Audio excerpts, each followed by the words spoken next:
The LONGBOX CRUSADE presents G.I Joe Chronicles, The Devil's Due Years. Forget the Baroness! I, Cobra Commander, have returned! Oh no! Now to Baroness! Welcome to the final episode, sort of G.I Joe Chronicles, The Devil's Due Years. I am one of your commanders, Pat Sampson, codename DJ Kristatos, and joining me as always for this kind of sort of final episode is my battle buddy in the operation. It is Jarrod Albrick, codename Death Probe. At ease, DJ Kristatos. And to all the green shirts tuning in for this podcast, I want to welcome you all to Fort Longbox.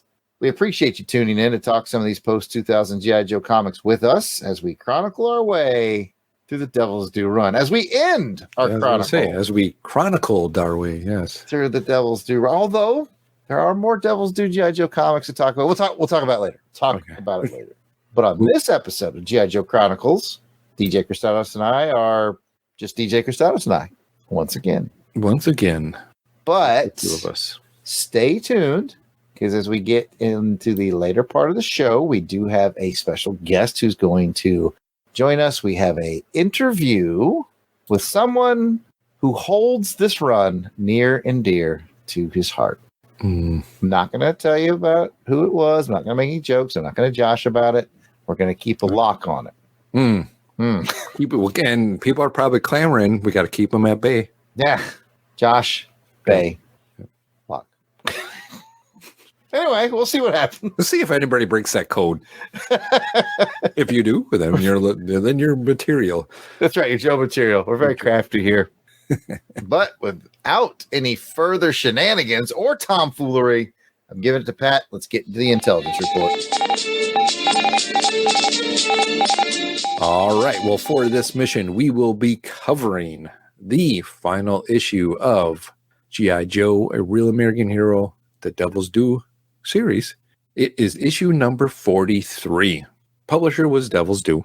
It's got a cover date of June 2005. Writer was Brandon Jerwa. Penciler Tim Seeley and Emiliano Santalucia. Inker is Corey Hampshire. Colorist is Brett R. Smith. Letterer is Steve Seeley. Cover art goes to Tim Seeley, Sean Parsons, and Brett Smith. And speaking about the cover, Death Probe, please take us through the cover description. Take cover! This final cover for this run of G.I. Joe features the Red Shadows, the trio of Vaughn Wilder, Artur Kulik, and Della Eden. They're standing there, looking tough, in front of what is presumably monitors showing a variety of headshots of Joes and Cobras. And the cover blurb reads, Dawn of the Red Shadows, Part 2. Also says that this is a 48-page special. All right. Thank you for the cover description, Jarrod. Let's go ahead and get to it and find out what you thought on the cover. It's pretty good. I like it. Yeah. I like the kind of Joes in the background. You can't see them all, but they made it a point, I probably think, into that you see Lady J there, right over the shoulder. Yes, you can see Snake Eyes, Destro, Wraith, and some others. Yeah. But it doesn't distract from the main trio, who have very cool character designs with their red outfits.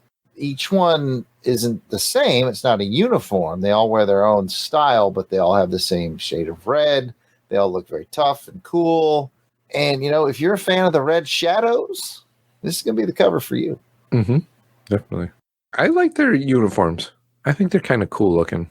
I like that, that kind of ovary coat thing, except for the lady. She's not wearing that, but she's got like that furry kind of I don't know if it's fur, but pretty cool. I think she also wears boots, Pat.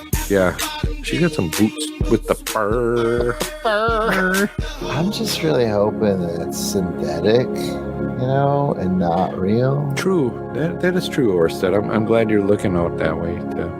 And I was thinking, too, is like do they really need to be sporting these guns? You know, like if you're gonna just use some mercy bullets, man, it works for the Punisher. Yeah. You don't need to just be all, just knock them out for a little bit. You don't need to knock them out forever, man. Right. Yeah. Like, that's what I'm always telling Destro, because he's like, check out these gauntlets I made. They shoot mini rockets. And I'm like, what if it shot like corn dogs? Ooh, yeah. Well, those aren't really good for you. They're deep fried and they're processed. So, like, what if they shot out like, just like streamers of, you can, hey, nice job. And you get them with the silly string and just. Silly string, or like it just poof, confetti everywhere. Yeah. But no, Destro's like rockets. Yeah, I just don't get it. All right, well, let's go ahead and move on to find out how we want to rate this. We always get more stupid on the second issue when we do recording. Let's go ahead and find out how we want to rate this cover on a scale of 1 to 10 flag points. 1 meaning you didn't like it at all, and 10 meaning it's perfect. You should make a recruiting poster out of it for the Red Shadow to see, hey, you get far up in this company, you too can wear some cool outfits like we do right now. So would this make you want to join the Red Shadows so you can get some really cool looking red outfits? Sure. Well, I gotta say, it is a great recruiting poster for the Red Shadows. It looks really good. And, I've said this on so many episodes of this show, like it really depends on how much you like character X or whatever. So if you're big on the Red Shadows, then this is probably a standout 10 for you. I like the Red Shadows. It's hard to not put them on the final cover where it's, all about the Red Shadows. They did squeeze in some more classic Joes in those monitors in the background. I don't know. I feel like for the last cover, I kind of wish it was a little more Joe-centric. All that to say, Pat, I'm going to give it a 9. I think it's a great cover. I think it looks good. I can't go perfect 10, though. Interesting. I think what makes this one stand out is the detailing and the art of it. The line work, the penciling work that was done. Oh, it's really good. Yeah. And the background, you don't see everybody that's in there, but I think it fills in the spaces pretty good. So I'm at an 8 on it. Am I a Red Shadows fan? I think I am. I just don't know yet. I don't know either. It's like, these guys are really interesting to me. So it's good to see them on the cover. But like you, I think it needed some more Joe on it. Just need a couple more splashes of Joe. I almost would have done something a little more Lady J memorial with Joe's standing around her grave or something, but then and then maybe with the Red Shadows in the background, like looming. Ooh, yeah. You know what I'm saying? Mm-hmm. That's my Monday morning quarterback of this cover. I still like it. It's great. Like you said, it's good stuff. Yeah. All right, well, with the cover out of the way, let's go back to Death Probe for the story synopsis in our mission brief. All right, now for the last time on G.I Joe Chronicles, Pat, I'm going to ask you to pull the randomizer to determine the synopsis point of view. Am I going to tell it from the Joe's point of view or Cobra's point of view? Pull that lever, Pat. The lever has chosen Cobra. Cobra, attack!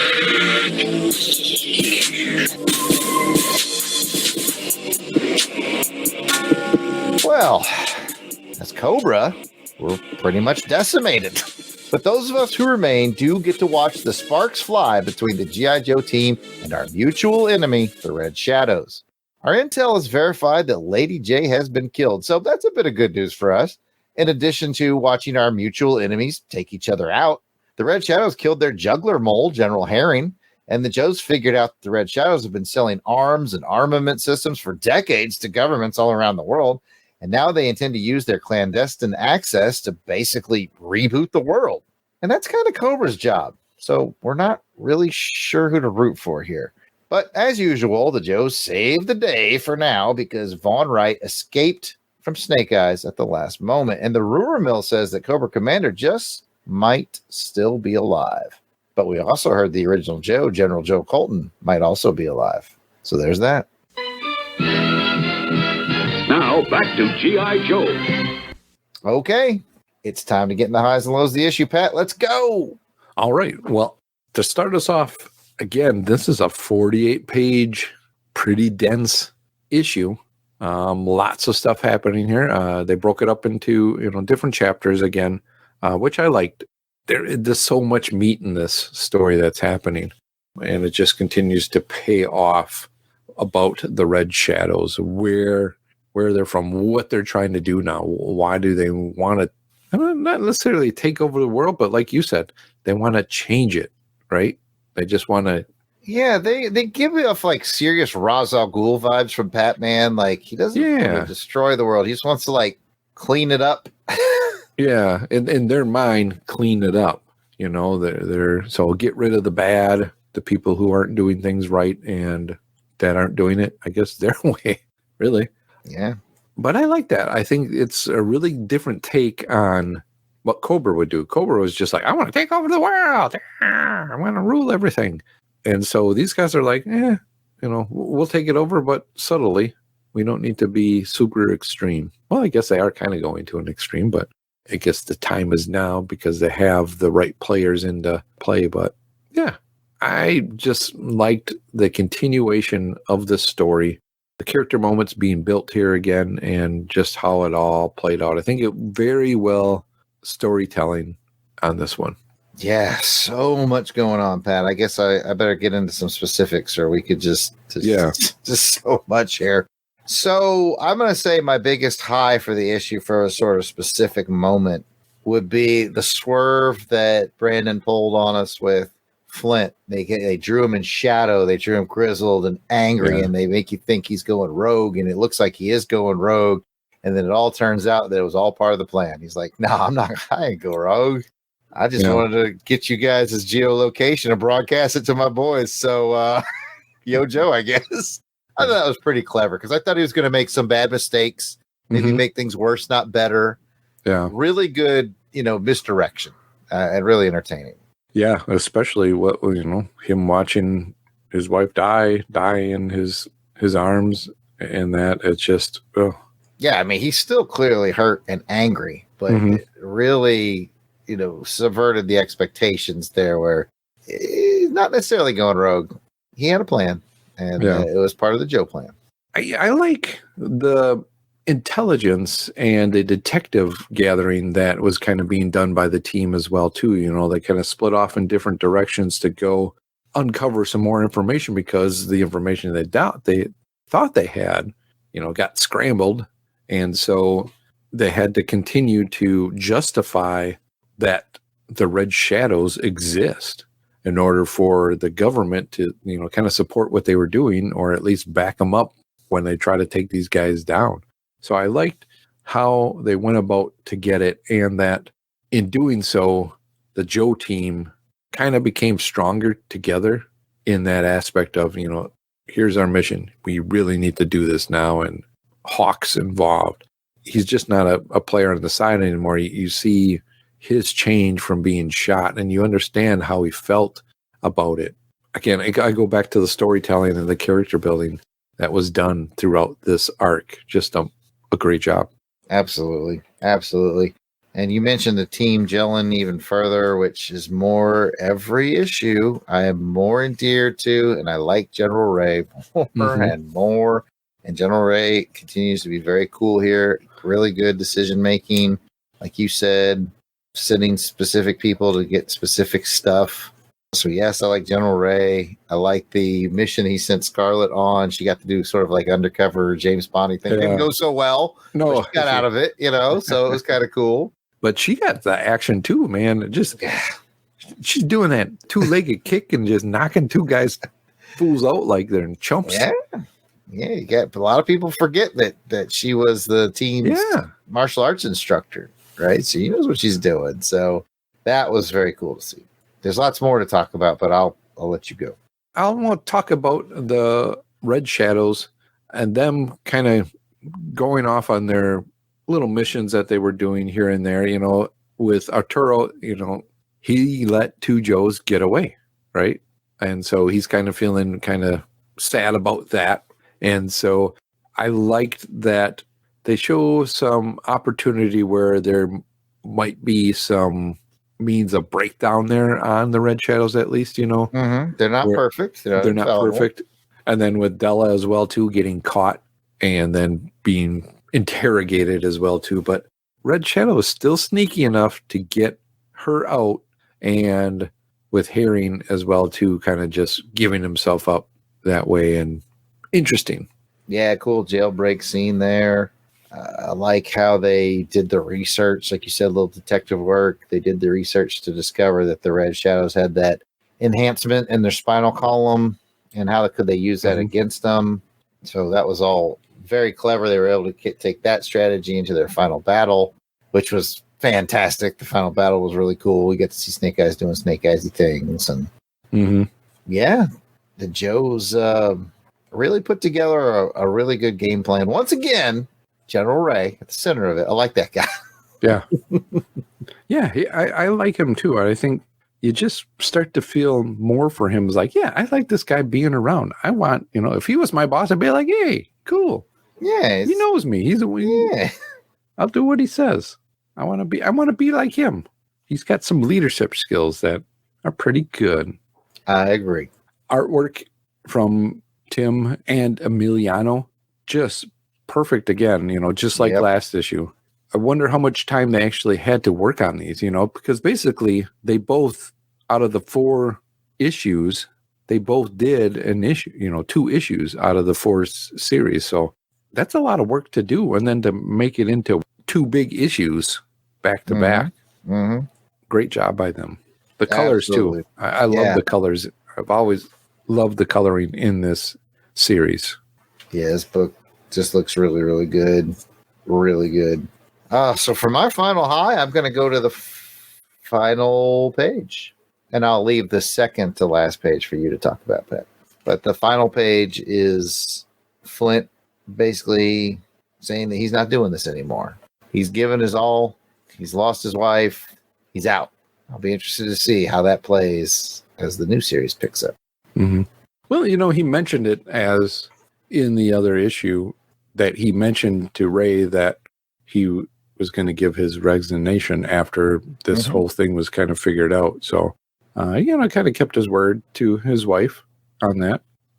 Respectable. You would think that he would, that would maybe give him some more vigor to just go, I got to go get these guys. I got to, justify her and do what I need to do. But we'll see. Yeah, I think he's making a smart play here. Just maybe need some time. Yeah, he definitely needs some time.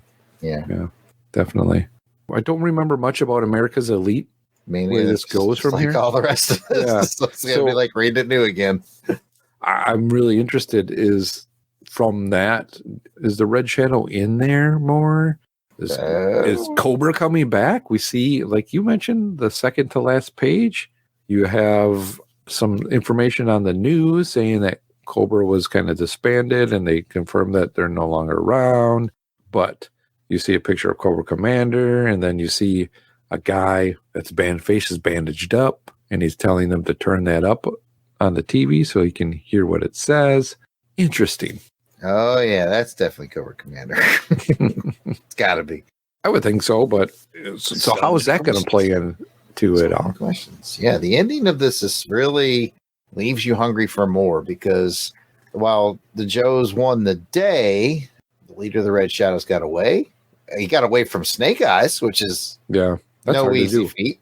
And Cobra Commander looks like he might be out there. It's just a really good cliffhanger to say, oh, I definitely want to get involved in the new series that's coming up. Maybe we'll get involved in it, Pat. Who knows? Could be. Yeah, maybe. I also like, as we talked about Flint going into the area, he finally gets the chance to kind of go one-on-one with Della Eden, and he puts a gun to her head, but he doesn't do it, but he smacks her. And just, I'll tell you what, I thought for sure he was going to do it. He had every right to. Yeah, but he definitely knocked her out, man. She out cold on that one. He did. Yeah. I'm interested to see where things go with the Red Shadows on this.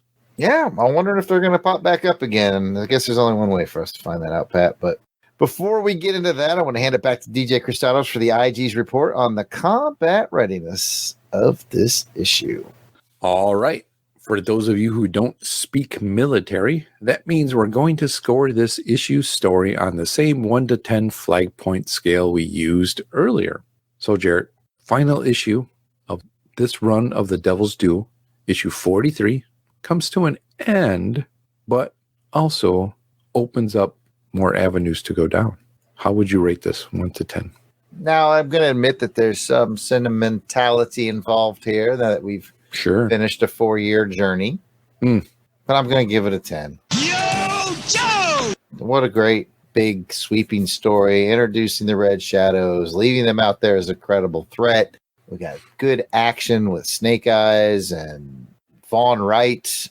We got intrigue. We got Joe's doing cool stuff. Yeah, why not? Full 10. Full 10 as we wrap it up, Pat. Well, Jarrod, I am there with you as well, too. I am at a full 10. Yo, Joe! Just like I was before, this kept me turning the page on this one. Turning the page, it didn't feel like, a 48-page issue. That's true. I just wanted to just keep eating the story up and just like, this is so good. This is so good. And it felt like a little bit of an ending, but not really. It ended the longer, bigger story arc of the whole Joe's, and now it's moving into a newer direction. And so I appreciate that it went out with a bang, so to say, really. It's like, I want more of this stuff. I want more of the, what's going on with the story. Where is it going? I want to know more. Absolutely. Maybe we'll look into that. Maybe. We might. All right. Well, now it's time to award this episode's Silver Star Medal for gallantry in action, or Silver Snake for sneaky snaky-tude.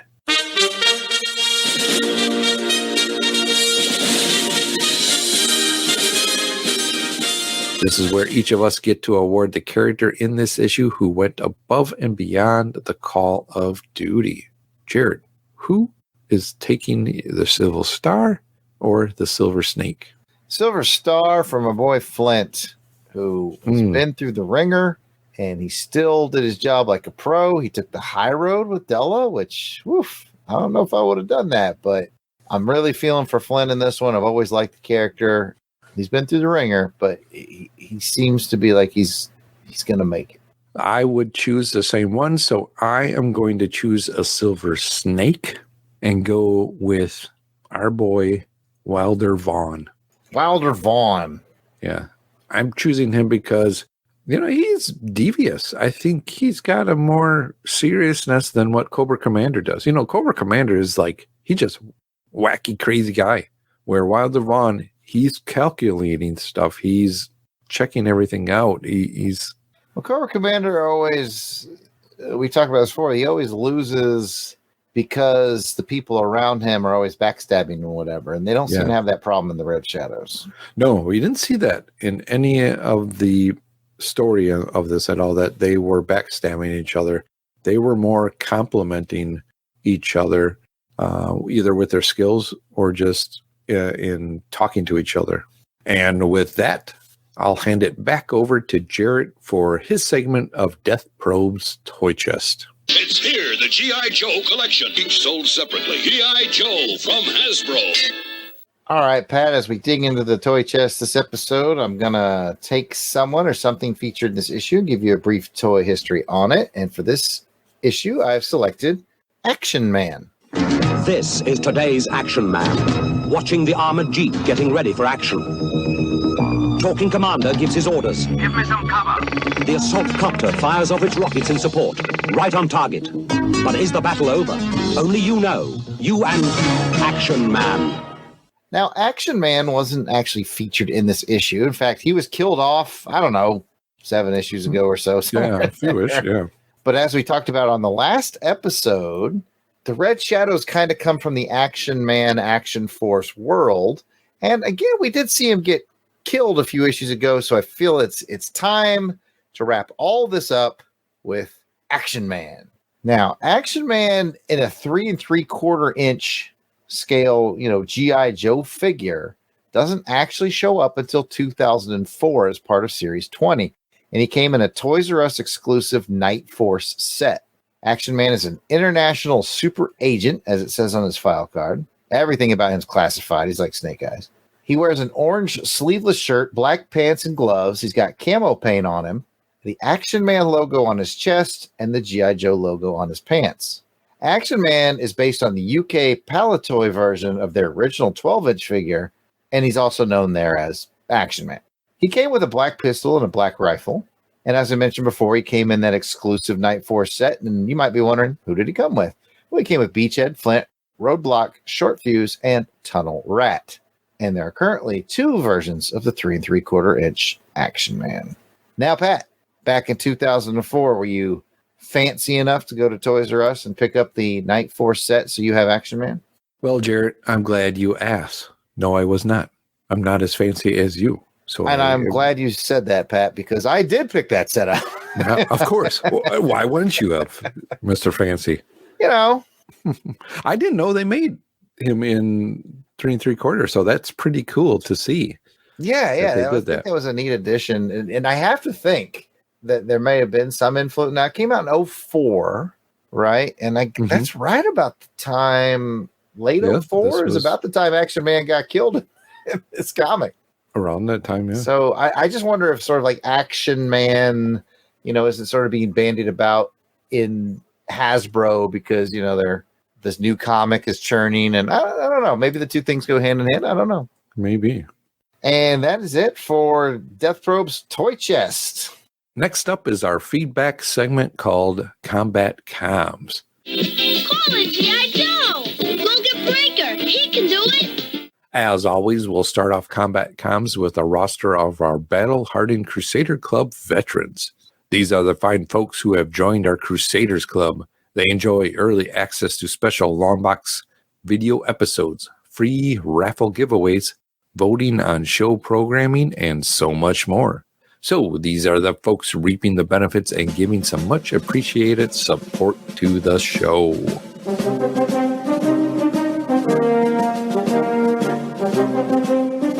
Ed Helica Wolf. Ow! Auburn Elvis. Bill Beer. Blast It or Stash It. Braxton Underwood. Captain Entropy. Clinton Robison. Dave Collins. Battle Wagon. Ezra Gallo. Gary Viola. Gene Hendricks. Gerald Green. Jason Keene. Jason Lady. Jeremy L. Jim Jarman. I hope you like Jim Jarman too. Little melody there. Yeah. Jim Meal. Joe Thomas. John Watson. Josh Strickland. Candace Ward. Kathy Bright. Mark Ross. Matt and Lizzie Hoso. Maxwell Traver. Miranda W. P.D. Devons. Paul Hicks. Rick from Jeff and Rick Present. Rob Morgan. Samantha Maney. Sean Urbanski. Spidey 67. Spreadsheet. Steve Cronin. Tim Price. Tony Pennington. And Toronto Cop. If we missed anyone on the list, we do apologize. Please keep in mind that we record these episodes well in advance. So if you are a recent addition, we should be adding you soon. But still, don't worry about it. Just let us know that we missed you by sending an email to contact@longboxcrusade.com, and we will get it all straightened out. But you may be asking yourself, how do I become a Crusaders Club member? It's very simple. Just head on over to patreon.com and search for Longbox Crusade. For as little as $1 a month, you will get access to the amazing world of the Crusaders Club. Make sure to come and check it out. You can also leave us a voicemail at 707-532-5269. That's 707-532-LBOX. Pick up the phone. Well, Pat, normally this is where we come to mission complete status, but we've got some bonus stuff for this episode. And I think we should kick off the bonus stuff with the interview that you and I did just a little earlier. Our good friend Josh Blaylock stopped by. He's had some nice things to say about our podcast. He's been gracious enough to be on the show a couple times before. And Pat and I did a little interview with him for this last episode of this run of G.I. Joe comics. You want to hear it? I do, Jarrod. Here it goes. G.I. Joe! All right, folks, there's only one way to end this G.I. Joe Chronicles of Devil's Due Years podcast, even though the podcast isn't really ending. But we're just ending the initial run from Devil's Due. And the best way to end it is to bring the man himself in to talk about it. So first of all, I want to welcome back to the program. He's been very kind giving his time to this podcast. We appreciate the heck of it. Welcome back, Josh Blaylock. Yo, Joe. We love having you here, man. That you give time to the fans that love this series. We can't say enough about it. So thanks for coming back to do a wrap-up interview as we wrap up the 43-issue run that you wrote and then I guess produced in the later half. Is that how you would refer to yourself, as the producer of the later half or the editor? Yeah, or how do you... sounds flashier. Yeah, I'll take that. So looking back on it, 43 is the last one. 42 and 43 are both double-sized issues. You do a Red Shadows thing at the very end. I think the primary question that our listeners would have on their minds is 43. Why did it end at 43 and then relaunch a month later under the America's Elite banner? What's the story there, Josh? Oh, like many mysteries of nostalgia past, it came down to like no real reason. There was, as much as we want to all believe that this was like 7 years ago, it was more like almost 20 years ago. So cobwebs a little rampant in the back of that part of the brain right now. But mostly, like it was really just no matter what you did in comics, it's still this way to an extent, but sales just tend to always go down per issue and they kind of level out sometimes. You always have a lot of hype when it first takes off. And then they kind of trickle down, and then retailers rely so much on the subscriber bases at stores, and they order whatever is pre-ordered, and then you get a little bit of extra activity on the shelves. People buying the stuff at random. Sometimes it just dips down a little more. Then you go 6 months and it's the same. Then it dips again. Then you might get a spike and it goes up for a while. I think at that point of doing the book for several years, we just needed to do something to kind of shake it up. And, I did the book for 2 years. Brandon was on the book for a couple of years. I don't remember all the details of what drove me to that decision, but pretty much it just came down to that. Just like you see at every comic book company with every series, they do some kind of reboot or shake up to get the interest going again. And we had this opportunity. I think it was probably Mark Powers, that brought in Joe Casey because he had the relationship with Joe from back in the X-Men days. We had gotten to know Stefano Caselli through Hack Slash and I think some other stuff too.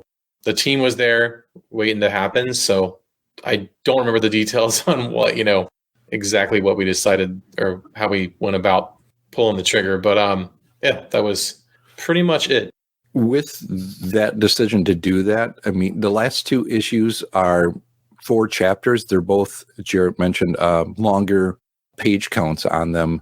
Was that something decided during, the decision to do that, to make the 2 last issues larger instead of doing 4 single issues? Yeah, I think that was just to give it a proper send off, just to give it a little extra nice meaty steak of a story. Yeah. And probably to speed it along that on the business side, like if your orders are set, you can bump up this page count and bump up the price point. And, it's kind of like selling 2 issues at once. You're not going to have any attrition, so as long as you don't abuse that and it's for a good reason, people are fine with that. So that probably had something to do with it.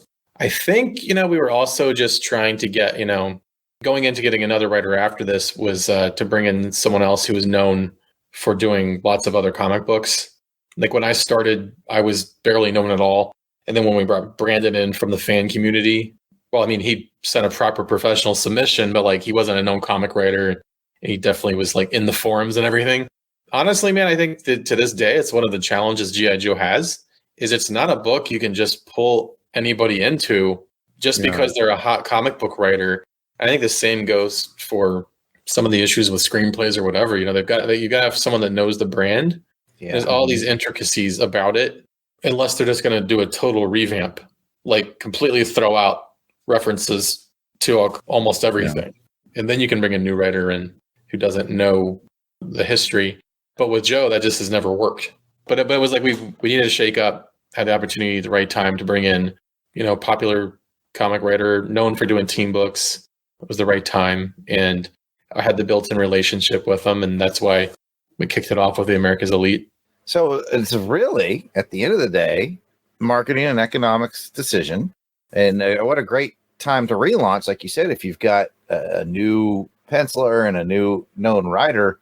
So we're kind of dipping into the future a little bit, but I have to ask the follow-up question then. Like you said, a writer on Joe, that's a lot of lore. That's a lot of characters. That's a lot of, everything Larry did, everything the cartoons did. This is how people know Joe, the toys. I guess asking you to speak for him, which is a little dangerous, but like, how comfortable do you think Joe Casey was with that? Was he a Joe guy? I mean, I don't know him that well, but I think he was pretty comfortable with it. I think he was like, I don't care. I'm gonna tell a story I think is a good story, and if I'm not doing it right or respecting the brand, they'll tell me.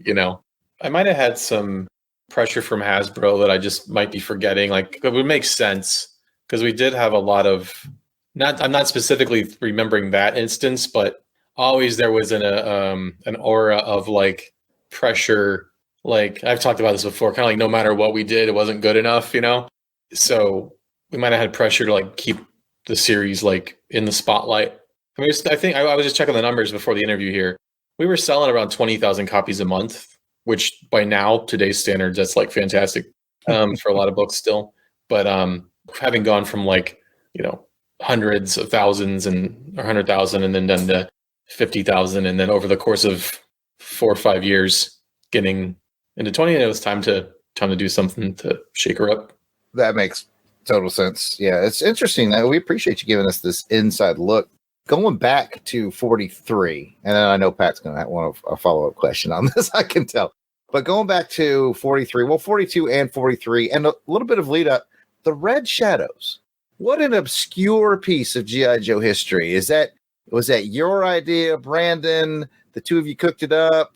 Just an interesting swerve to end your book on. I thought it was very cool, as Pat and I have talked about on this episode. Thoughts? Red Shadows. I can't take any credit for the Red Shadows specifically. I remember liking the idea of there being some other existential threat besides Cobra, some other third party that was like Cobra, but just someone to sort of come out of left field. It'd be hard to say that Mike O'Sullivan, editing at the time, didn't have some role in that because there's a wealth of knowledge on the lore and everything behind Joe. But if I had to just put money on it, that was probably specifically all Brandon. And then once the pitch was in, being like, yeah, do that. and then getting involved probably more in like what the designs are going to be, what they look like. And I do know you love your designs. I did not work on those designs. I think those were all Sealy, but they look pretty badass.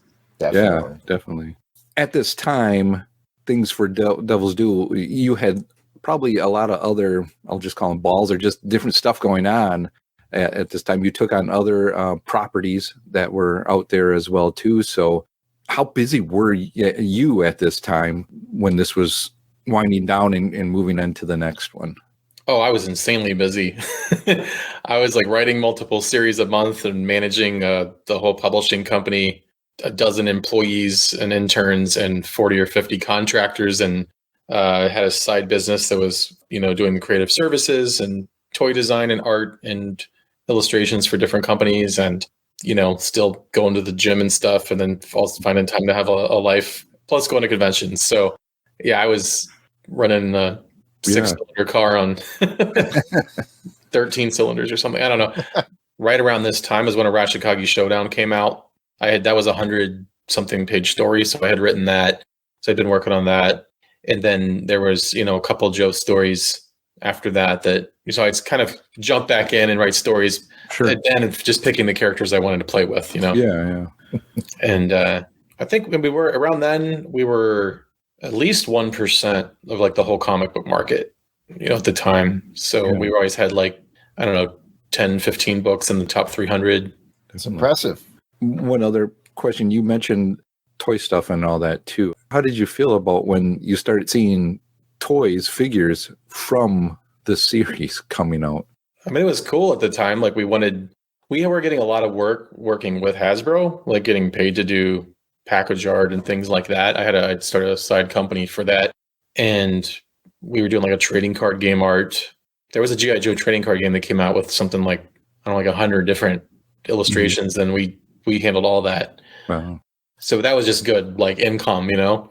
Honestly, I would always wanted to see more toys. Like it was kind of like, man, you know, it was still hard to get anything sent to us. You know, you'd read stories about when with Marvel, they're like, we were just giving toys away because the office was too full of them. And we just never could get a batch of toys shipped to us. And you think it would have been normal. Like you think they would have been like shoving them down our throats. Like, look at every single one of these. And it was the opposite of them forcing us to put it all in the comic book. They're, you know, because again, we talked about this. They were like kind of like afraid of our 1980s retro Joe, you know. They were still kind of like figuring out, like, I don't know. It would just seem like it was like this dangerous thing to them. Sure. They didn't know that you were in it for the toys. Like you're like, I just want the toys to show up. Whole thing just to get free toys, man. Now, what we got, you know what we did? What was funny was anyone who was a licensee would like hook us up. I mean, we had beautiful statues all over the office from Palisades Toys. That like $300 Snake Eyes bust. It was like that big, and all these different characters like Destro, Cobra Commander, Baroness, all these. I mean, they would just send us, you know, boxes full of them, and but to get it from the actual parent company that made the toys, it was like, you know, it was just kind of like easier to go buy them. So I mean, it's always exciting seeing Kamakura, and then they've made him. But since then, I mean, I don't even know all the toys they made him into.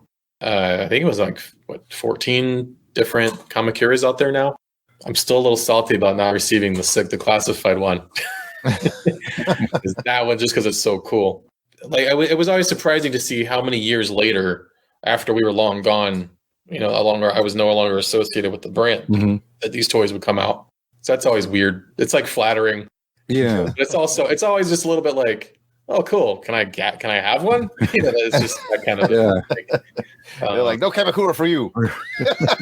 Yeah, like I didn't know. Like it looks like there was a spirit, kind of like sort of based on one of the designs that I did, and there's a Storm Shadow was kind of based on one of mine, and then Zanya finally came out. I wish Zanya would get her due.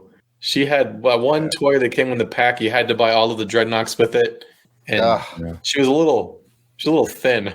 She's a little skeletal. So I would love to see that one. All right. All right. Time for the hard questions, Josh. You're right. Lady J, explain yourself. Or explain, Brandon. It stays the same because it's the truth. I should tell a different story every time. Like, you should every time. Like the Joker's like, you know, I got these scars. You know, people tuning in for these wind up issues are going to want to hear you put it out there. So how did that come to be? Whose idea was it? How hard was it to get Hasbro on board, or easy? Or go ahead. Tell whatever version you want. It's funny because I always blame myself for it. And Tim Seeley in his interview said he thought Hasbro told us. I was like, I'm pretty sure it was me. I'll gladly pass the buck. Good looking out, though. I wanted to kill a significant Joe that would affect everyone. And I was like, who could we kill that would be significant to every single character that's ever been on the team? You know, that would just really also mean a lot to the fans, but it wouldn't, at the end of the day, besides being sad and emotional, it would still allow the whole story to go on the same way, and allow the team to continue on. My idea was like to have Hawk be the sacrifice, and Hasbro would like not allow it. And then what I don't remember, but people working there say that Hasbro sent over a list of who we could kill. So I'm going to go with them. Like, I think she was on that list, and it was one of the only like most significant characters like that everyone would care about. In like Lady J, Big Lob. Yeah. In hindsight, I just should have not killed anyone like that, you know, or maybe, you know, I don't know. Maybe I probably do it differently now, but you know, it's done. And you never get tired of being asked about it. She actually factors into something that I would do now in a new story, a way I would approach something, but without giving too much away there.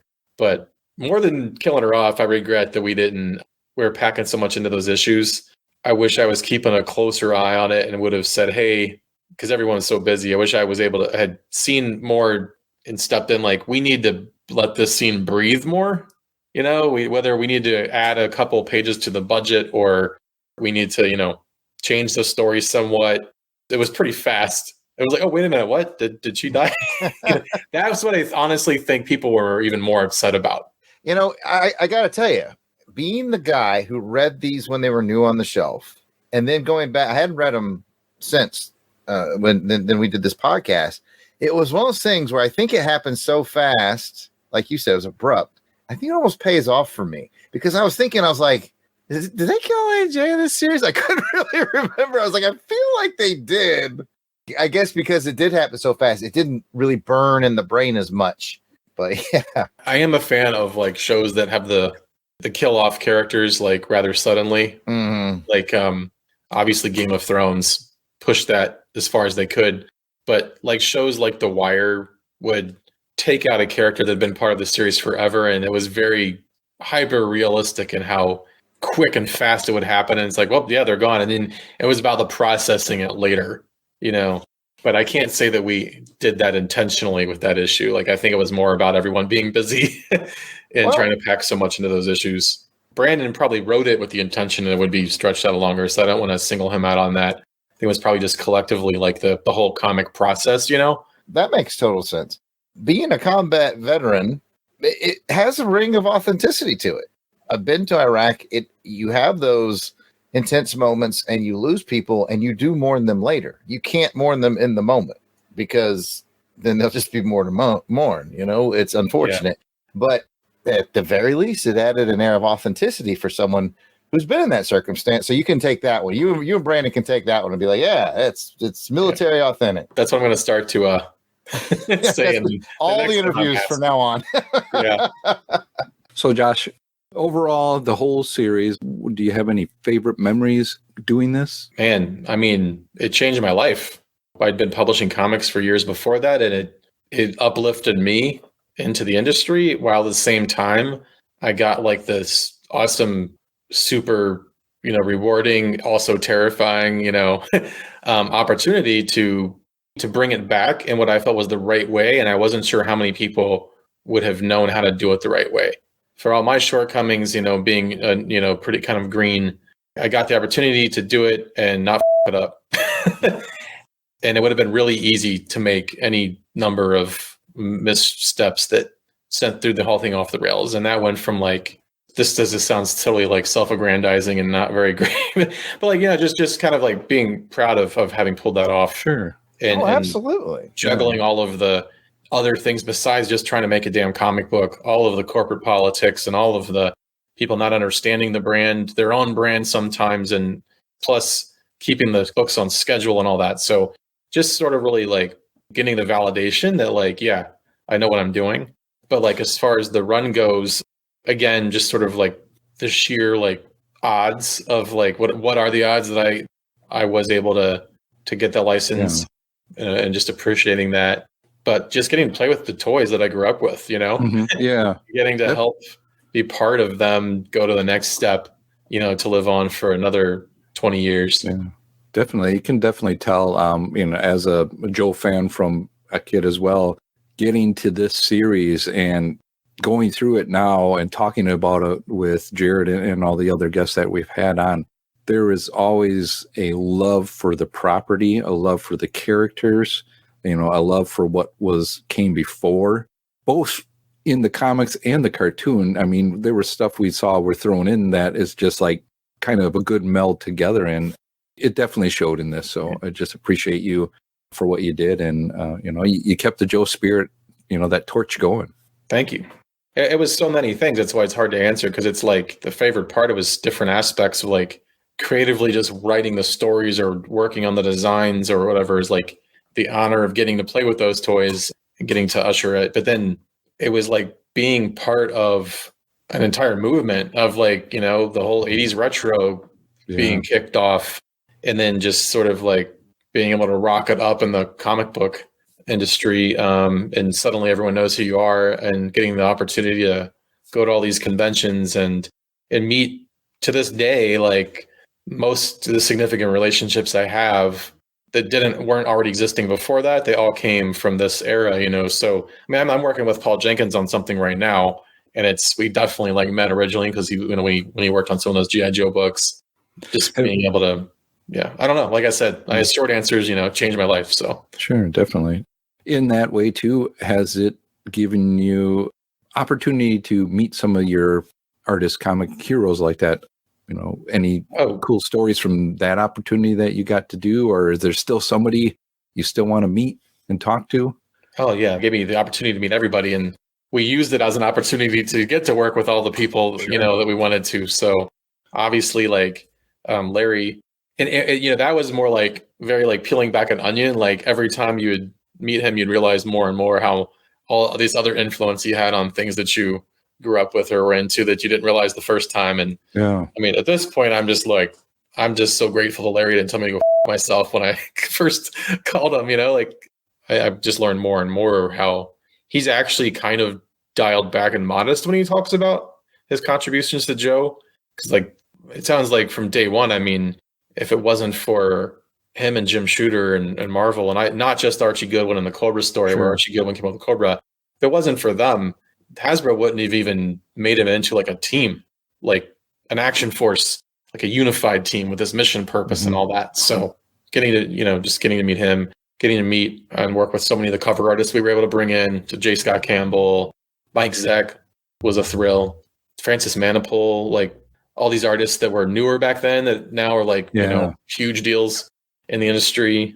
The only sort of, as far as like wanting to meet other people, I think it's more of a larger, it's easy to meet people, but like it set me on a path to, even though I was a creator, to always be like the suit a little bit. Like I've never been hired much.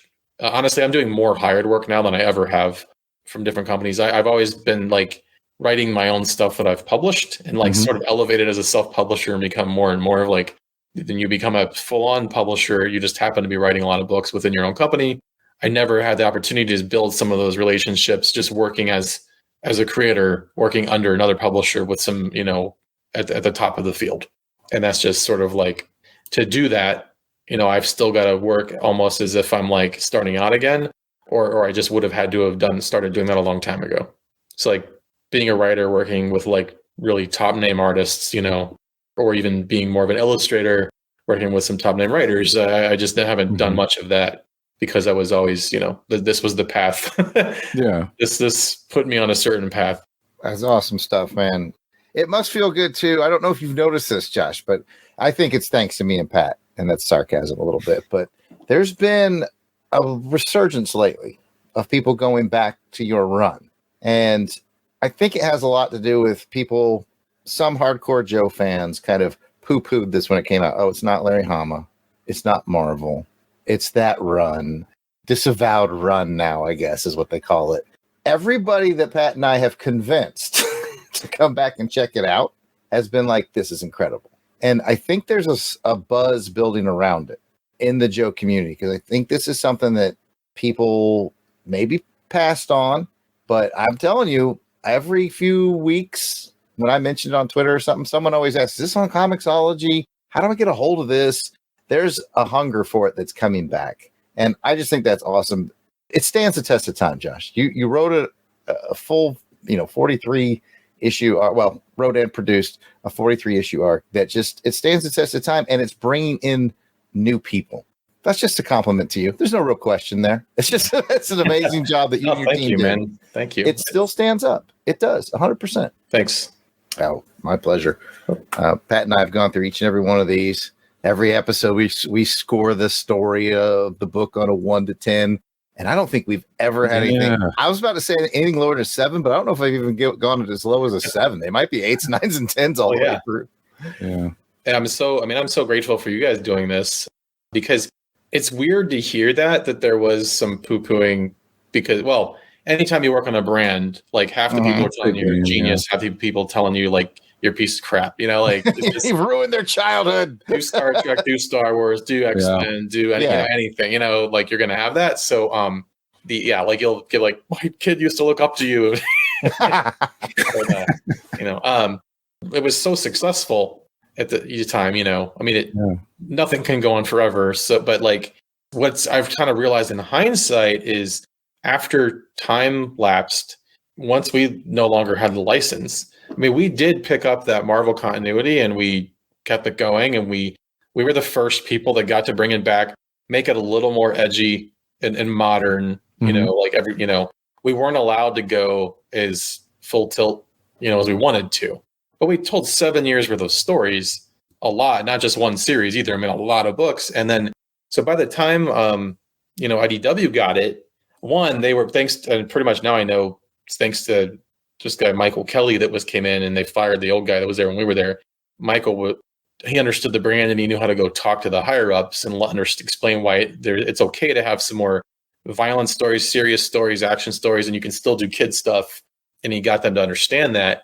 So IDW was allowed to do stuff like we were never allowed to do, but like at the same time, we'd already told the whole like concept of like, oh yeah, pick up the team, relaunch it, and we told 7 years worth of stories. So what were they supposed to do than just try to like do the edgier stuff? Like that, if they wanted to do anything different than us, they had to just tell all these different kinds of stories just to try to put different twists on it. There has to be some good, really cool stuff in there. I haven't ever read it, but I mean, just because they were allowed to experiment more, but they were sort of like, they couldn't just go back and try to like timelessly capture the 80s stuff and then bring it into a new modern era. And ironically, I think again is what needs to happen if this is going to continue to be successful and have a new resurgence. You need to recapture what was successful again about the 80s and then this 2000s reboot and find a way to bring that back in. Because for G.I. Joe, it's not enough to revamp it as a new thing. You have to bring in the old guard with it. You have to bring by that, I mean the old guard, I mean the fans. So while tapping into these new people that are coming. And unfortunately, I've heard enough like pretty clear rumblings that because this isn't on none of this stuff hit, our entire run is like crazy successful as it was, and all the reasons why it worked. It wasn't on social media because there was no social media. It was all forums. So I literally have heard like some of the people working on it now just like Google the run, and they literally think that our run was a flop and that the fans didn't like it, and then it was a blink of time, and that's why IDW got it. And they literally think that, and then they see it's called Disavowed, which like was just I think a clever. Kind of snarky, but it's like a clever way to name our stuff and set it aside. And also it does sound kind of cool though. So now it's weird. Like there's people in charge of things now who have no idea like what this was. And I kind of feel bad for the brand because if someone doesn't get that, I mean, that doesn't come to me as an insult. It just tells me like, you don't even get it. Like you don't understand the brand. You don't understand all the things you have to do to make it successful. And then I worry that the next relaunch is not going to be successful as it should be. So jury's out. I don't know what's going to happen, but I know I haven't gotten a phone call about anything. That brings up another question I have for when you were doing your writing and starting the revamp at the time. You mentioned the old guard. The story's a little more edgier. So you had somebody like me from the old guard going, okay, yeah, the Marvel run was good and there was some stuff, wasn't super edgy, but now you start to read this series and like you said, there's a little more edge going on and, things are happening. But for me being more of an adult, I'm like, okay, I can get into this. This is a little more my Joe and where I would think things would be. And who did you have in mind in when you were writing that? You mean the audience? Yeah. Like who I thought the current fan base would be, which at the time was also myself. Sure. I mean, so now comics have such a more wider breadth of diversity of the readership. It was pretty much like mostly 20-something dudes, who really, and that's who it was marketed to in the 80s, and that's who brought it back. But 80s retro coming back in 2000s, which why it worked the way we did it was all about seeing what you loved as a kid that was very kid-friendly, very childish material, or done in a way it was be able to be sold to kids. Yeah. And G.I. Joe was actually one of the most cleverly structured ones of those, thanks to Larry, like, Mhm. you know, not speaking down to the audience, but like it still had to be in a way that a 10-year-old could understand it. Yeah. But most 80s stuff was just like, you go back and read it and it's like, oh, keep that in my memory because it is not the same when I go back and watch it.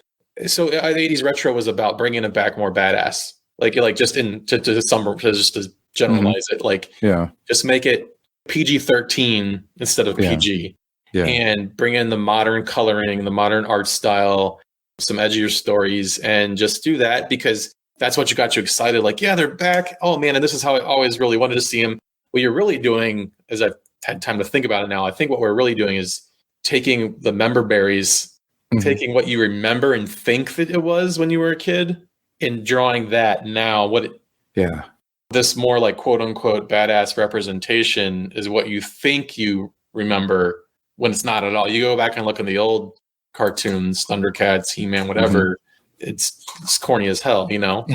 Yeah. There's still something there that was magical. And so then we just, if you push that farther and farther and farther, and all of comics has gone through this, I just was replicating what, with the 80s stuff, what, you know, Denny O'Neil and, you know, Neil Adams figured out with Batman and et cetera, you know, goes on and on. So then we push it all the way to like all the postmodern stuff.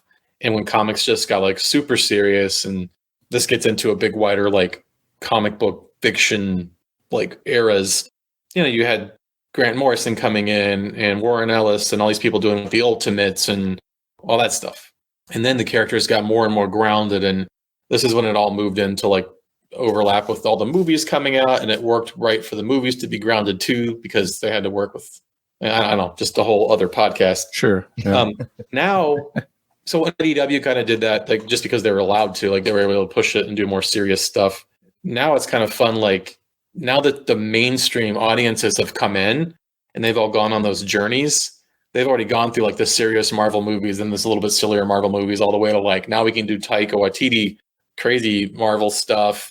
You can do layered satires of the same content in different ways, and they'll understand it and they'll get the joke. Now to bring something back, it's more layered. They're not just looking for you to bring it back and be all badass or something. You know, it's like you got to know the right balance of like, even more so, like respecting the really old stuff, making it a little smarter, more complex. But it's okay to have fun with stuff again. For about 10 years there, nobody wanted you to really like have like too much goofy fun, or they wanted you to take it with a certain level of seriousness. Like don't do any self-deprecating, you know, take on it or anything like that, or don't pick on your own genre too much. Yeah. And now that's a lot more okay. And I think when you go back and read our old G.I. Joe stuff, I think kind of because of our restrictions, it kind of made it more timeless. Like we weren't allowed to go. We would have been a lot more edgy and gritty and serious, I think, even than we were. And it might have made it seem a little more dated. I don't know. Who knows? I don't know. Yeah. I've rambled a lot now. You know, you've given me some neat things to think about, though, because you make some good points about going back and watching the cartoons, and they're not what you remember them, and yet somehow you take that DNA and you made this great run of books. And the more I think about it, in our very first interview here, you talked about how you liked to play with Joes as a kid. Like you, Pat, we all played with Joes as a kid. I feel like that's part of the DNA of how you wrote it. Like not necessarily what you saw on TV, but how we played. Yeah. How we played and interacted with the toys is how it feels like you wrote it. And I think that's what you tapped into. That's my highfalutin theory. Since that interview, because I've been working with so many other companies now and been given these crazy circumstances of like characters, lore that was developed by a certain like fan communities, things like that, and having to like make it all work. Oh, plus like some side partnership from a client. So like, I'm doing this one book that like Adidas was a partner in it, and they had some character we had to put in there, and it's a bunch of other like these characters called punks, and I don't know, just I've worked with several different projects like that in the last couple of years, and I found because of G.I. Joe, I'm good at doing that because I had so much practice. I'm good at taking, and I literally, it kind of hit me. I was like, oh, I'm literally taking the toys. It's like your friend comes over and brings some toys, and you've got your toys, and you know, you decide to make these random teams, and then you pick the weapons, and you pick who is going to get the vehicles, and you start the fight. That's just all it is. Yeah. and you're just trying to make it into a cohesive story. And now, for better or worse, I can't shake it. That's just how I write. I think it serves you very well. And speaking of how you write, you've been very generous with your time on this. Projects. Tell our listeners what projects you've got out there now that you would like to plug. They always love hearing it. I know you've plugged stuff here before that I've gone out and bought. That book you wrote on, you have to remind me the title. It's on the Armenian genocide story. That was good stuff, man. Oh, thanks, man. Yeah, Operation Nemesis. Operation Nemesis. That's right. There's a couple of books out there because that was a real thing. So, but this is Operation Genesis, a story of genocide and revenge. Yes. By me with art by Hoyt Silva. Oh, that was good stuff. But what else do you got out there that our listeners might be interested in? Most recently, more Mercy Sparks coming. I'm actually drawing the book for the first time, like all the interiors. I'm halfway through a 40-page story. That's going to come out later this year.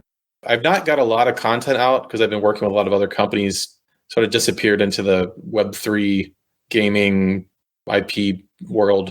But I do have a new series coming out that's actually born through a lot of that, called Oni Force, which is a new kind of manga, anime-esque kind of property. Really, really cool stuff. It's like very cyberpunky. We're planning like a whole like year-long series to start with that, either coming out later this year or very early next year. And so a lot of heavy lifting on that has been going on in the background. And the Encoded has been collected into a trade paperback for Volume 1. Arc World is another series it's been out for a while, but we're about to collect that into a new edition. That's most of it right now. I've been busy as hell, but like not a lot of new stuff since we last talked actually hitting the market. I will definitely let you know more. Awesome. We really appreciate that. And like, man, you guys, 4 years, man. Like this is amazing. Yeah. Amazing. I never would have thought somebody would put this much, time into. You're not a small reason why so much of this stuff is coming back and why so many people are rediscovering everything.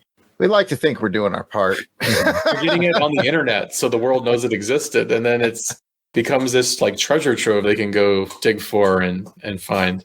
I literally had a guy on Twitter to ask me today. He was like, "Where can I find these?" And I'm like, "Man, you need to get them now because they're still shockingly affordable. You got to go get them now." So yeah, thanks again for being here. This is like the third time you've graced our podcast. Yeah, thank you. You clearly care about this brand, and when you think back on 43 issues of G.I. Joe, I certainly hope you smile because we certainly do. Well, you guys make me smile every time. Oh, everyone, happy Joe family. Yeah, definitely. Anything else for our listeners before you go, Josh?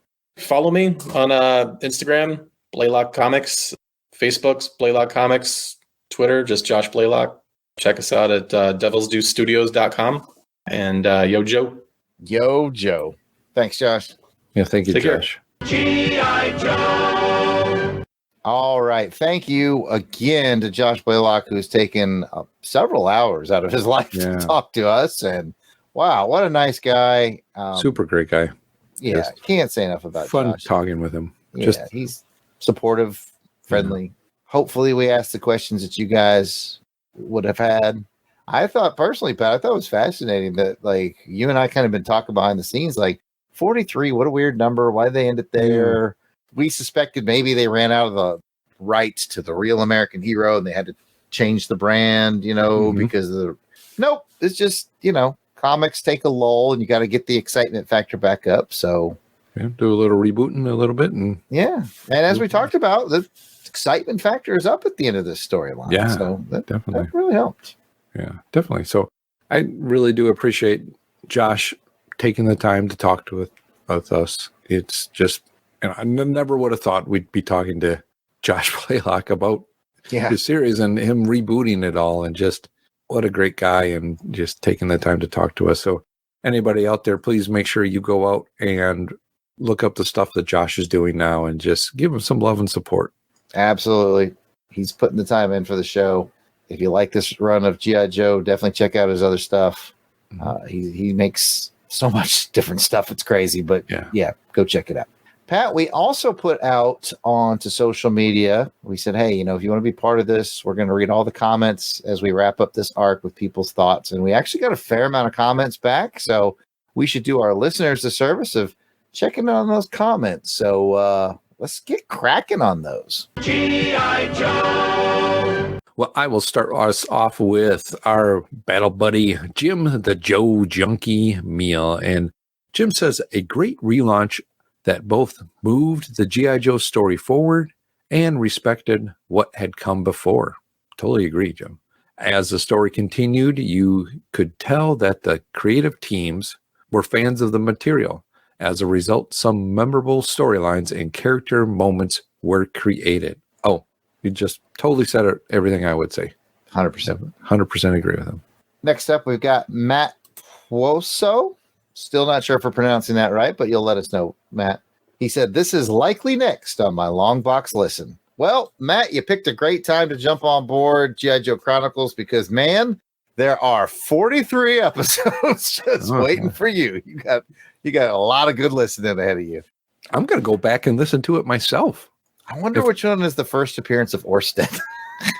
You know what? I don't know, but that's another great thing that has come out of this. All right, I'll take the next one from Scott Cameron. And Scott says, it was a great series. I really like how some characters like Duke got reinvented and also the introduction of new characters like General Ray. Hell yeah. Well, yeah, I would love a Duke story, special mission style of just Duke doing whatever he did when he was in between the team. You might get your wish on that, Pat. You might get your wish on that. I seem to remember one in America's Elite. Okay. You get a peek at that. I may be wrong, but we did get the one where he was in the off years and he was chasing Major Blood. Remember? That was like around like 8 or something. Yeah, I know. I wanted more of that. Yeah, that was cool. But I totally agree with you, Scotty. Yeah. The re-imaging of Duke was nice. And yeah, I like General Ray too. Moving on, we've got Gregor Peterson, who said, I personally enjoyed this series very much. There were new twists and familiar characters. It was a fun ride. Couldn't have said it better myself, bud. And I'll take the next one from Aaron Head Moss, our buddy from the G.I. Joe Headcast. And he says, congratulations, gentlemen. Well, he's being a little too nice to us, calling us gentlemen, but it's out of character for him. Yeah. Yeah. We love you anyway, Aaron. Thank you. Very much. Thank you, Aaron. I don't know that this show would exist without your headcast, your Real American Headcast. You know, it kind of inspired us all to do this. So, man, thanks for being a part of it. Thanks for being on, being when we first had Josh on. That's right. We booked Aaron, and then Josh said he would join us, and poor Aaron had to take the back seat. He took it like a champ, and we love you, Aaron. Thank you so much. And we're back to Scotty Cameron, who asks a question. He says, are you guys going straight into America's Elite? Are you going to go through Master and Apprentice stuff before diving into it? Put a pin in that, because we're going to talk about what we're going to do next as we finish up these comments. Something. We're doing something. So something. I'll take the next one from Philip Basket MD. And he says, is this run on Comixology? I've been trying to find it everywhere. I have thoughts, Pat. You do? Mm-hmm. I responded to Philip, but basically, I wonder if, I don't know if it's on Comixology or not, but I also noticed that like the first 24-ish issues of the series was actually published by Image. And then the second half of the series was published by Devil's Due Proper. So I wonder if that doesn't mix up the whole Comixology thing. I don't know. It could be out there or not. But as of 4 years ago, when we decided to do this show, this run was affordable. It might still be. It might have gone up. I like to think that our clout here at the podcast raised the price on it. Yeah, raised it up at least. Yeah, as you know, Pat, I have them hardbound because I'm fancy. I have the whole run, the 43 issues hardbound. I didn't know that. Yeah. Oh, well, I do. And fanciness. Okay. And I had to rebuy the run because I'd owned it before. I guess I'd sold it off. Sure. And then I was like, well, I want to get them hardbound. So long story short, I remember buying them the whole run on eBay for like $50. It was very affordable. So hopefully it still is. And you guys out there who might have missed out on this can go grab you a full run and catch up. Yep. And I see them in dollar bins a lot too. So I see them out there. Go out there. It's a good quest to go on. Go out there crusade, and if you will. Or a crusade, yeah. Good thing to go out there and find these and collect them because it is a super awesome series. I'll take one next from our friend G.I. Gary. That's Gary V. And he says, congrats, guys. Thanks for covering this series with fresh eyes and a balanced outlook. And hashtag Orsted, hashtag Yo Joe. Oh, man. Thanks for being on the show before, Gary. You've been a huge fan and supporter of the show. We really appreciate it. Speaking Orsted of, appreciates it too, he just says. yes, Orsted. He loves it. I'm sure Orsted will have some final thoughts tonight. Speaking of people who've been on the show before, let's hear from Joe Schlepsky, who runs the Joe on Joe podcast. And he simply said, congratulations with 4 exclamation points. Ooh, it kind of means business. Thank you, Joe. And I will take one from our very own Delvin the Dark Web Williams. And he says, culmination. Culmination. That's all that needs to be said. At this point in the show, it's time for us to do our look back, our thoughts, our feelings after finishing the 43-issue run of Devil's Due, A Real American Hero, which started in September of 2001 and ran all the way into the summer of 2005. We've done them all. This went by awfully fast. Yeah, it has. Wow. What do you think when you look back over the series overall, man? I think I really enjoyed, especially doing it with you and all the guests that we have had on. Just a great series. It's underrated. People really need to go back through the series like we did and read it again. It's well worth it. I went into this knowing some of it, where it would go, but I looked at it as an alternative universe. You know, everybody's used to that now, the multiverse, the different ways of looking at things. So if you go into it with that eyes and just say, this is where Marvel ended, and then this is where this series took off. And at the time, this is all we had.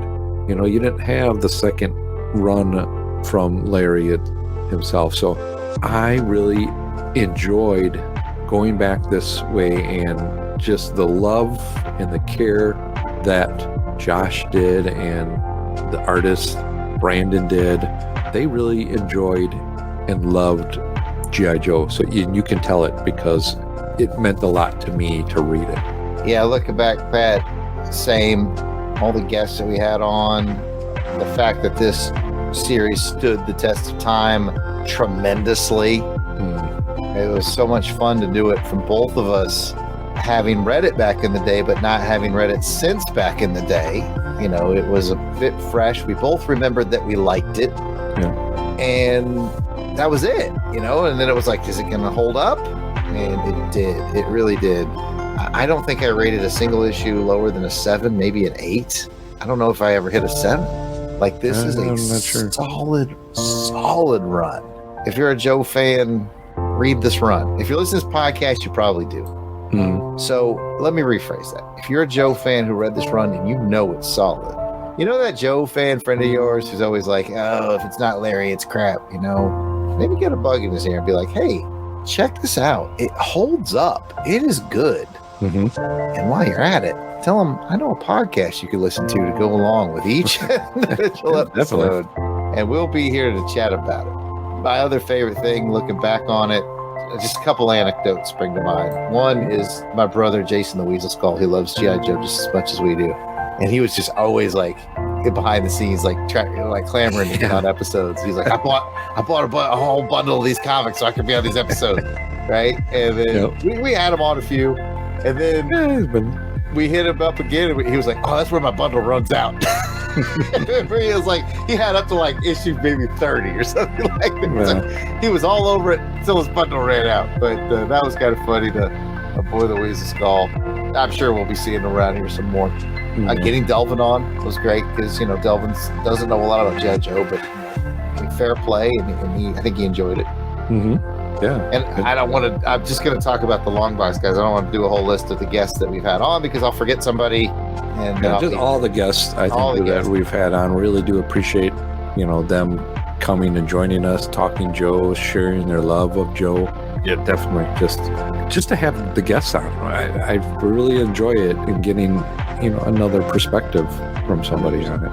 And then, of course, my favorite memory, my favorite thing that nobody saw come out of this was Orsted. Yeah. You know, that bit that just everybody loved it.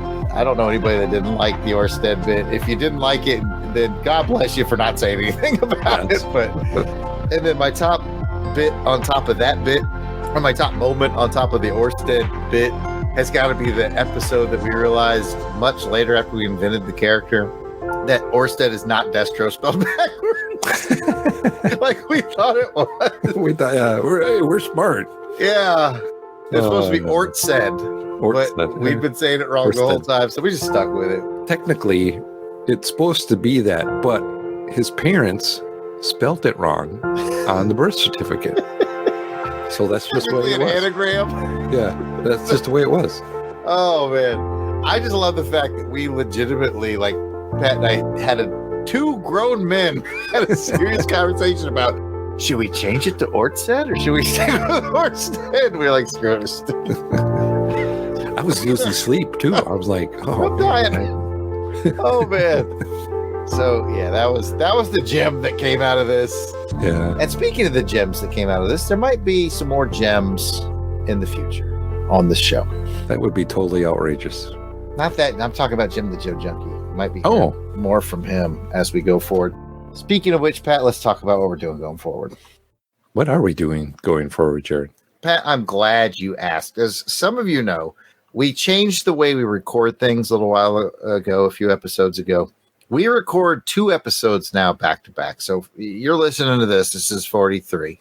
42 was recorded on the same night. And oh, by the way, before we recorded that is when Josh stopped by and he talked with him. You heard a pretty brief interview. He probably actually hung out with us for an extra hour or so afterwards, just chatting. What a great guy. But as you know, we record 2 episodes back to back. We're going to continue that format. And we're going to continue G.I. Joe content for you. We're not going to abandon you. When we first started this, we thought we were going to be finished with this run. We were going to just go do something else. But it's just been too much Joe momentum around this. And we've built too much of a Joe family. We're not going to let it go. So here's how it's going to work. As of episode 44, the show will no longer be called G.I. Joe Chronicles, The Devil's Due Years. It's just going to be called G.I. Joe Chronicles. And on episode 44, you can expect us to cover the first issue, which I guess is technically the 25-cent issue, of G.I. Joe America's Elite. But here's the twist, folks. We said we record 2 episodes back to back, and we're still going to do that. But the second recording that we're going to do is going to be G.I. Joe Special Missions by Marvel in the 80s. We're going to start with issue number 1. I can't wait. So our goal here is every other month, it's going to flip-flop back and forth. You're going to get America's Elite, and then the next month you'll get Special Missions from the 80s. Then you have America's Elite, Special Missions from the 80s. And we're going to just keep flip-flop as we go through those 2 series. So it's going to take longer to cover both of those series because, you know, we were going at 1 a month in one series. Right? Now we're covering 2 series. But we really wanted to kind of ping pong back and forth because we wanted to get the continuation of what we've already started. And we wanted to add a little Classic Joe as well. And we were like, what can we add as Classic Joe? And, you know, our good friend Aaron Moss, he's running the G.I. Joe Real American Headcast. And we've been guests on that show. We've been friends with Aaron forever. So we were like, we don't really necessarily want to do the mainstream 80s show because that's what our friend does. But we want something in the 80s. And you know what was sitting there just waiting for us, Pat? Hardbound on my shelf. What, Jarrod? What? G.I. Joe Special Missions. Oh, that's fancy. It is fancy. I also have that hardbound. Of course, I have it all hardbound. Of course you would. I live to remind Pat about my hardbound G.I. Joe copy. So anyways, folks, that's what's coming up. America's Elite and Special Missions bouncing back and forth. If you listen to other shows on our network, like let's say Saturday Matinee Theater, be a lot like that. You know how we bounce back and forth between Holmes and Flash Gordon or Robin Hood and Batman. It's going to be a lot like that, just kind of bouncing back and forth each episode. So I hope you guys enjoy that and you stick with us. Definitely. And if you're interested in being a guest host, let us know as well as we move forward through these series. I'm looking forward to it. I hope you are. Oh, and I forgot to tell them the bonus on top of the bonus. And there might be even more G.I. Joe content Oh, yes. The bonus above the bonus. Bonus above the bonus. Hopefully everything's going to go according to plan, but as of this moment of the recording, we are looking at having an additional episode, G.I. Joe Chronicles. I'm not sure how often it's going to come out. Maybe quarterly, maybe monthly. We'll see.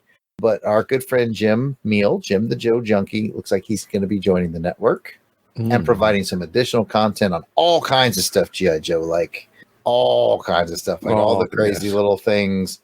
You know, I don't want to get too in depth, but look for like a bonus episode from Jim every once in a while. So that'll be fun. So yeah, if you want to be on shows with Jim, definitely reach out to us as well. Now we do prioritize Crusaders Club members. They get first dibs on being on shows. So if you want to join the Crusaders Club, www.patreon.com/LongBox Crusade. That doesn't mean you can't be on the show if you're not a member. It just means you might have to wait a little longer. Wait a line a little bit longer, but yeah. They get to go to the front of the line because, you know, they're all Crusaders the Club access. members. Yeah, they get all the access. All the access. So anyway, we'd love to have you on. Whether you're a club member or not, reach out to us. Let us know. You can be on with me and Pat. You can be on with Jim. We'll work it out. And that will bring us to mission complete. Mission very complete status. Oh, man. Can you believe it? We've done 43 episodes. Every issue. And Of the Devil's Due Run. it doesn't seem like it was so long ago. It really doesn't. Well, Pat, if they want to hear more from us in the realm of comic books, action films, vintage TV, movies, serials, and more, that's all available on the Longbox Crusade. Where can they find that?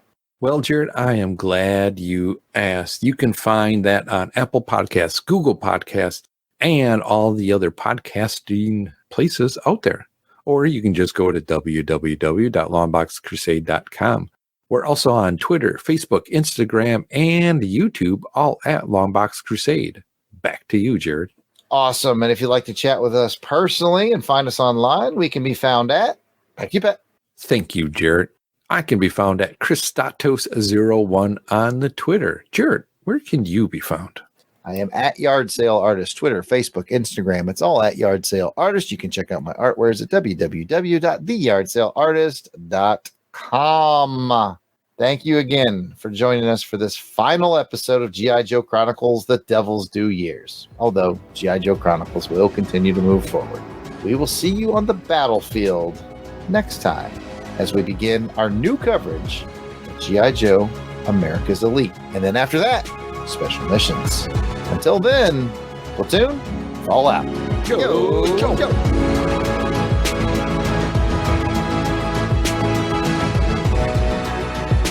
The music themes for this show are done by musical genius Joe November. Please check out his SoundCloud at Josephline99. That's Josephline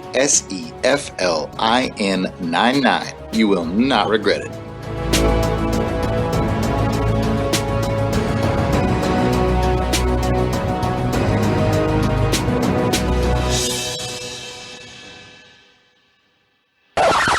Like, you guys didn't ask me to give my reflections on the G.I. Joe run. Now, I'm not hurt by it or anything. I just want to come in and give some thoughts. I didn't read them, but they sounded pretty good. And my brother usually tells me what's going on in the stories. He used to read them to me. Like, I remember him would tell me stories late at night to go to sleep. And, he's got a soft side to him, He does. We don't see eye to eye on a lot of stuff, especially like his business dealings. But he did listen to me one time. I remember he was like, "Man, I don't know what look to go with," and I was like, "Disco collar, man, disco collar, and show off your pecs, man." Yeah, So take this necklace of Mom's. Yeah, put it on. I remember you said you made it out of a bike reflector, I think. Yeah, I think, because, he lost it. He lost Mom's, and so we didn't know what to do. So, he took my bike reflector off my wheel, and he's just like, don't tell Mom. And I didn't want to get in trouble either, so I went along with him. And to this day, she still doesn't know. Oh, yeah. And Yeah, the things that I think back on, man, just the groovy vibes. I think we did.